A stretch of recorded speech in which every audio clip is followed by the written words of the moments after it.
Maricopa County Sheriff Joe Arpaio, of course, over the years has caused a lot of controversy. He's probably the most hardline sheriff in the entire country. He's kind of like a caricature. He's kind of like a joke in the sense that he's so over the top with his, I don't care about rehabilitation, I care about punishment. And he makes the guys wear like the old school striped jail outfits with the ball and chain, and he's just a silly human being.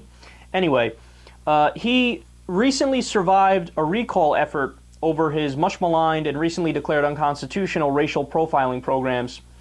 And of course he's decided to appeal because he's Joe Arpaio, and there's nothing in him that says don't double down. He's all systems go 24/7. I wish some more smart people were like that. Apparently it's only the idiots. So he announced that he now plans to become a poster boy against discrimination. Against discrimination. So you're probably thinking, that's fascinating. Wait a second, this guy built his entire career on discriminating and being unabashed about that, right? Well, now he's had a change of heart. The discrimination Arpaio plans to publicize: age discrimination. He says that since he turned 81, people are pressuring him to step down. Quote, "It's disgusting. It's disgusting. I've been a poster boy for illegal immigration. I'm going to be a poster boy this time around for all the senior citizens out there with discrimination against them." Whether you want to believe it or not, there's discrimination against senior citizens. And I'm going to set the example that I can move forward. I am a senior citizen, and I'm proud of it. You know who else there's discrimination against, Joe? The people you're discriminating against. The Latinos who you believe the default position is they're illegal immigrants.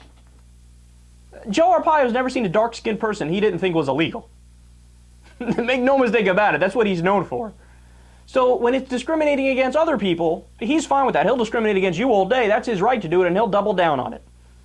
But God forbid you say to him, look, man, you might be getting a little old, and you might want to step down because it's getting to the point where now you're threatening the viability of the system. We don't want to be put in a position where we don't have a sheriff if you get sick or if you die or whatever the case may be. But no, that's unconstitutional, that's unfair, and we're going to crusade against it. By the way, nobody's even attacking Joe based on that, right? Like maybe one dude in the middle of Arizona said, maybe he's a little too old, but he's flipping out over it. You make a peep, he goes crazy. No, people are actually saying he should step down because his program was called unconstitutional and he doubled down on it.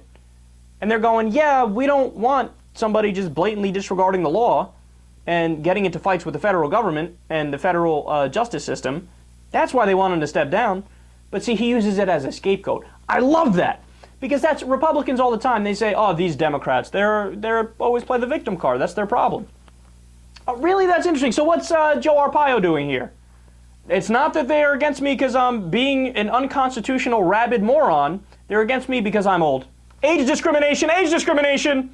Should old people be considered a protected class now, Joe? Should they be? In Joe Arpaio's crazy mind, he would make it so that African Americans, Latinos, and actually discriminated against communities, they aren't protected class. Only old people are protected class. Anything Joe Arpaio is a protected class. It's the classic Republican hypocrisy 101. I mean, this is the same as I am going to vote against Hurricane Sandy relief. And then the second that there's a disaster in their state, quick, please, FEMA, reimburse me 100%. Of course, we need to vote yes, yes, yes, yes, yes. How dare you vote against it? Rob Portman, right? I'm pro-family values against gay marriage. Oh, my son's gay? Oh, I am for gay marriage now. If you want us to take you seriously, there's this little thing known as objectivity. See, what that means is you take your emotions out of it, you take a step back. You try to put yourself in other people's shoes and you try to figure out what makes sense and what doesn't make sense, not from a biased perspective. Joe Arpaio is simply incapable of doing that.